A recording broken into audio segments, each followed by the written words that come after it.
The recently held Mental Health and Wellbeing Conference has been deemed successful and has resulted in several training opportunities for mental health professionals.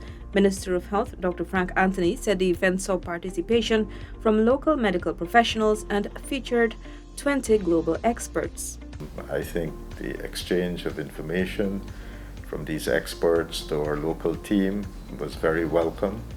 Another feature of this conference is that I found a lot of people with an interest in mental health, not necessarily experts, came to the conference. So each one of the workshops saw at least 15-20 people participating in them.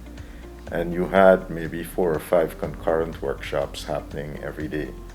Several training programs were hosted during the conference. This was conducted with support from the Canadian government. We started some training in resilience, teaching the general population how to cope with stress, what to do, how to do it.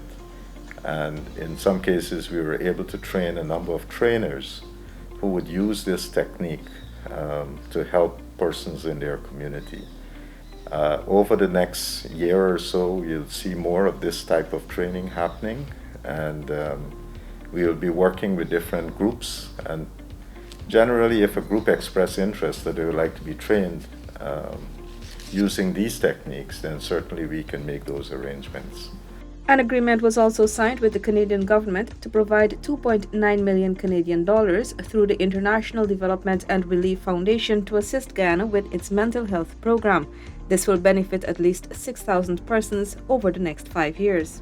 The United Nations Children's Fund will also help train primary healthcare workers in mental health. So UNICEF is going to help us to train some of our healthcare workers, especially nursing staff.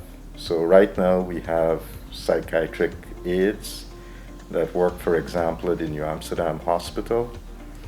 So we have 73 of these category of workers, and we want to upgrade their skills.